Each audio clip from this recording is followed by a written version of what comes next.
Hello students, I hope you are all fine and in good health. In this audio presentation, I will discuss, or rather to say I will explain the NCERT solutions related with the poem on Jennifer's Tigers. So, and these are actually important questions and answers related with textual passages, or we can say reference to the context. Very, very important. So, let me come to the very first question. But before that, dear students, it is written.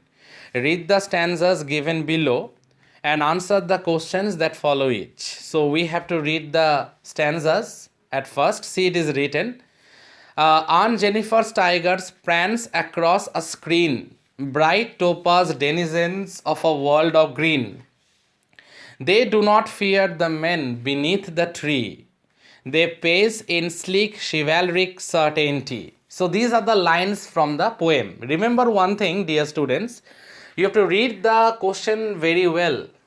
Okay, you have to read the stanzas very well if you get extract based or reference to the context questions, because in the stanzas, if you read it properly, the answers are there only.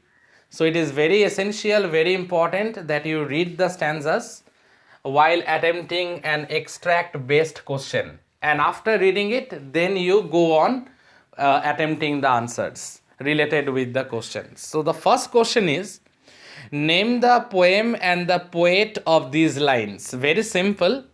The poem is Aunt Jennifer's Tigers, and the poet is Adrenaline Rich. So first part already been done. Second one, what are Aunt Jennifer's tigers doing? How do they look like? Answer will be, they are jumping across a screen or a wall.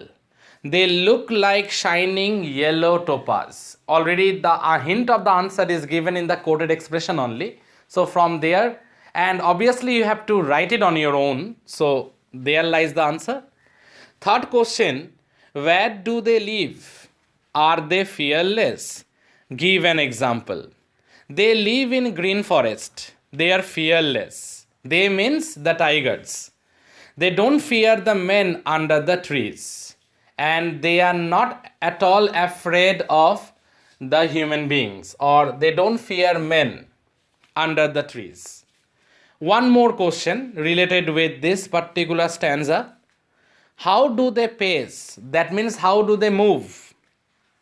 They run with a well-groomed, honorable confidence. Actually, they move with lot of attitude. They move with lot of confidence. And there is no hint of fear in them at all.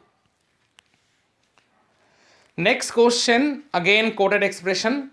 Aunt Jennifer's fingers, fluttering through her wool, find even the ivory needle hard to pull. The massive weight of Uncle's wedding band sits heavily upon Aunt Jennifer's hand. Now let us come to the questions. What were Aunt Jennifer's fingers fluttering through? How was she pulling the needle? Third question, what was lying heavily and where? And the fourth one, what was upon Aunt Jennifer's hand? How did it sit there? So every question is related with that extract that has been mentioned before it. So if you go through the extract properly, you can answer it. See the answer, the first one. Aunt Jennifer's fingers were fluttering through her wool. How was she pulling the needle? She was finding even the ivory needle hard to pull. Her fingers were trembling. She was getting afraid or scared because she was always been dominated and tortured by her husband. And that exposes the male patriarchal system in a very negative manner. The weight of Uncle's wedding band was lying heavily on her hand. And the answer to the fourth one, the question was, what was upon Aunt Jennifer's hand? How did it sit there? There was Uncle's wedding band upon Aunt Jennifer's hand.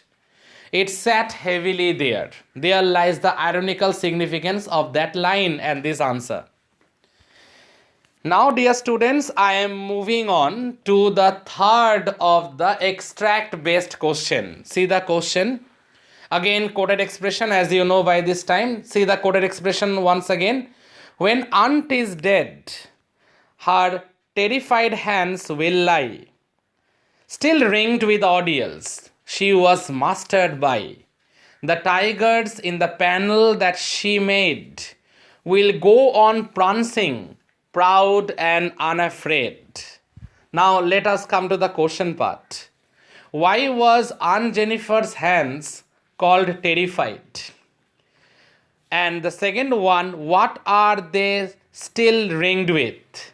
Third one, where did she make the tigers? And the fourth one, what will happen to her tigers after her death?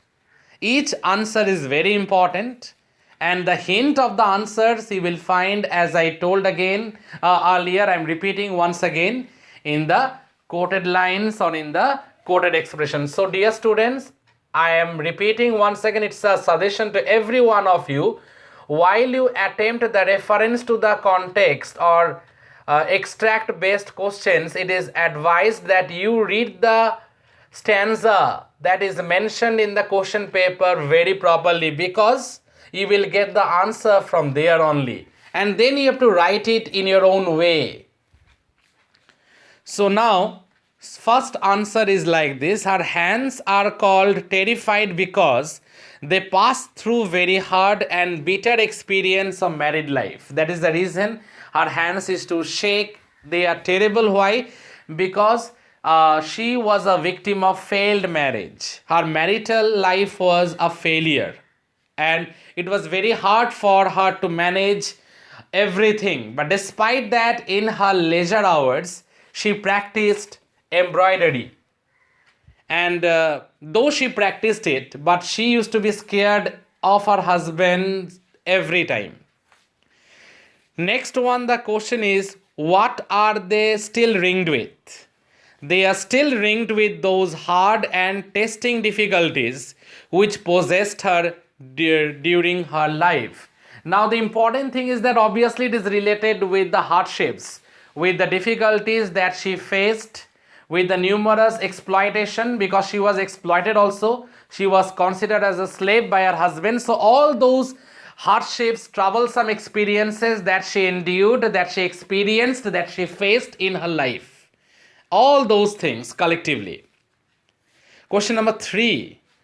Where did she make the tigers? She made the tigers in the panel while she did the embroidery work, and the tigers are visible. And obviously the tigers are her voice that she can't express, but she expressed in the form of her art.